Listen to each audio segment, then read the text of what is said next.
2,000 years ago, the known world was dominated by a single superpower, the Persian Empire. Its legendary wealth and immense territory dwarfed the Greek city-states. Sitting on the northern edge was Macedon, powerful enough to matter, yet too weak to dictate the region's future. That precarious vulnerability changed under King Philip II. A brilliant strategist, he took a weak, overlooked kingdom and systematically built it into a rising regional power. He reorganized his army and introduced highly effective military tactics, creating the physical infrastructure for future conquest. Still, to the established powers of the era, Macedon was a minor player. Despite Philip's upgrades, few believed the northern kingdom could challenge a true empire. Alexander's preparation to inherit this army was unusual. Under the guidance of the philosopher Aristotle, he studied science, politics, and the foreign cultures of distant lands, absorbing the tales of ancient heroes. These lessons expanded his imagination far past his immediate surroundings. He grew up convinced the world was immense, and he developed a consuming desire to see it for himself. He inherited a kingdom surrounded by political rivals and foreign powers waiting to capitalize on his youth. He moved instantly. Internal opposition was neutralized. Rebellions were crushed. Alexander secured his throne with sudden, lethal speed, proving he was a leader in his own right. Alexander bypassed the standard caution of defending his inherited borders and instead mobilized his forces to invade the Persian Empire. Most rulers would have spent their entire reign trying to hold their territory against the influence of a giant. Alexander looked at that same vulnerability and saw an opportunity to conquer the giant. Stepping into Asia meant facing an enemy with immense resources. The Persian military possessed enormous manpower that seemed limitless to the smaller invading force.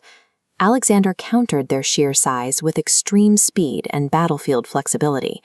He also led from the front. By charging personally into the center of the action and taking the same risks as his men, he secured a fierce, unbreakable loyalty from his soldiers. In direct clashes against Persian King Darius III, size failed to overcome efficiency. The Macedonians broke the Persian lines again and again.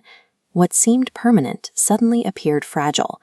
Territories changed hands, and massive ancient cities quickly surrendered to the Macedonian king. The vast infrastructure that had commanded the Middle East for generations began to fracture. Eventually, the Persian state entirely collapsed. Alexander had dismantled the most powerful military giant on earth, aligning strategic brilliance with absolute personal courage. As his campaign pressed on, he entered Egypt. Large portions of the population welcomed him, and he was officially recognized as pharaoh. During his time there, he founded Alexandria, a coastal city built to be a permanent center of learning and cross-cultural knowledge. Alexander shifted from conquest to integration, attempting to merge different populations into an interconnected global civilization. Any conventional ruler would have stopped to consolidate their wealth. Alexander pushed deeper into unfamiliar Asian territories, refusing to halt where others would be satisfied. But years of continuous warfare were taking a toll. Supply lines stretched thin, and a deep physical exhaustion settled into his forces. They were operating thousands of miles away from home, forcing their way across deserts, rivers, and mountain ranges that many in the army barely understood. The king wanted to see the very edge of the earth, yet his men were approaching the physical limits of their endurance. While his mind envisioned endless horizons, the reality of geography and human biology was forcing a breaking point. That breaking point arrived in India. After marching thousands of miles, the soldiers finally refused to continue into unknown territory.